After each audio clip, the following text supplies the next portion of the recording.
ಆತ್ಮೀಯ ಪ್ರತಿನಿಧಿ ಮಿತ್ರರೇ, ಎರಡನೇ ಅಬ್ಜೆಕ್ಷನ್, ಗ್ರಾಹಕರ ಜೊತೆಗೆ ನೀವು ಸಂಪರ್ಕ ಮಾಡಬೇಕಾದ್ರೆ ಬರುವಂತಹ ಆ ಅಬ್ಜೆಕ್ಷನ್ಸ್ ಹಾಗೂ ಅದಕ್ಕೆ ನಿಮ್ಮ ಪ್ರತಿಕ್ರಿಯೆ ಹೇಗಿರಬೇಕು ಅನ್ನೋದ್ರ ಬಗ್ಗೆ ನಾನು ಈ ಒಂದು ವಿಡಿಯೋ ಮುಖಾಂತರ ಮಾಹಿತಿಯನ್ನು ನೀಡ್ತಾ ಇದ್ದೇನೆ. ನಮ್ಮ ಮನೆಯಲ್ಲೇ ಪ್ರತಿನಿಧಿಗಳು ಇದ್ದಾರೆ, ನಮ್ಮ ಸಂಬಂಧಿಕರೇ ಪ್ರತಿನಿಧಿ ಆಗಿದ್ದಾರೆ, ನಮ್ಮ ಚಿಕ್ಕಪ್ಪ ಮಗನೇ ಪ್ರತಿನಿಧಿ ಇದ್ದಾನೆ, ಅಥವಾ ನಮ್ಮ ಆಂಟಿನೇ LIC ಪ್ರತಿನಿಧಿ ಆಗಿದ್ದಾರೆ ಅಂತ ಹೇಳಿದರೆ,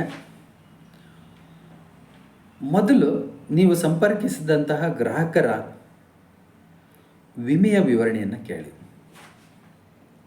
ಇದುವರೆಗೂ ಎಷ್ಟು ವಿಮೆಯನ್ನು ಅವರು ಪಡೆದಿದ್ದಾರೆ?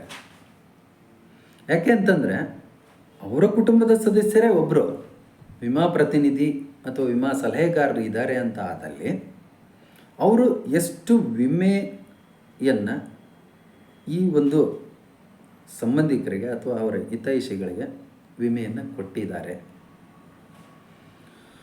ಅದು ಇಲ್ಲ ಅಂತ ಆದಲ್ಲಿ ಹಾಗಾದರೆ ನೀವು ಹೇಳುವಂಥ ನಿಮ್ಮ ಸಂಬಂಧಿಕರ ಜವಾಬ್ದಾರಿ ಏನು ಅನ್ನೋದು ಅವರಿಗೇನೆ ಮರುಪ್ರಶ್ನೆಯನ್ನು ಹಾಕಿ. ಯಾಕೆ ಅಂದರೆ, ಅವರ ಸಂಬಂಧಿಕರೇ ಪ್ರತಿನಿಧಿ ಇದ್ದಾಗ್ಯೂ ಸಹ ಇವರಿಗೆ ಸೂಕ್ತವಾದಂತಹ ವಿಮಾ ಭದ್ರತೆಯ ಬಗ್ಗೆ ಮಾಹಿತಿಯನ್ನು ಕೊಟ್ಟಿಲ್ಲವಾದಲ್ಲಿ ಆ ಒಂದು ಸಂಬಂಧಿಕರು ಅಥವಾ ಸಂಬಂಧಕ್ಕೆ ಯಾವ ಉತ್ತರ ಬರುತ್ತೆ? ಅದರ ಅರ್ಥ ಏನು? ಯಾಕೆಂತಂದರೆ, ಸಂಬಂಧಿಕರು ಅಂತಂತಂದಮೇಲೆ ಅವರು ಹಿತೈಷಿಗಳಾಗಿರಬೇಕು. ಹಾಗಾಗಿ ಅವರು ಅಂತಹ ಒಂದು ಗುರುತರವಾದಂತಹ ಕೆಲಸವನ್ನು ಮಾಡಿಲ್ಲವಾದಲ್ಲಿ, ಆ ಥರದ ವಿವರಣೆಯನ್ನು ನಿಮಗೆ ಕೊಟ್ಟಿಲ್ಲ ಆದಲ್ಲಿ ನನ್ನನ್ನೇಕೆ ನೀವು ಆಯ್ಕೆ ಮಾಡ್ಕೋಬಾರ್ದು? ನಿಮ್ಮ ಕುಟುಂಬದ ಹೊಣೆಗಾರಿಕೆಯೇ ಹಾಗೂ ಭದ್ರತೆಗೆ ನಾನು ಉತ್ತಮ ಸಲಹೆಯನ್ನು ಕೊಡುತ್ತೇನೆ.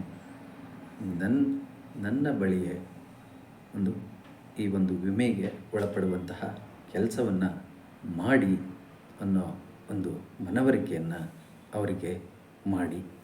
ಧನ್ಯವಾದಗಳು.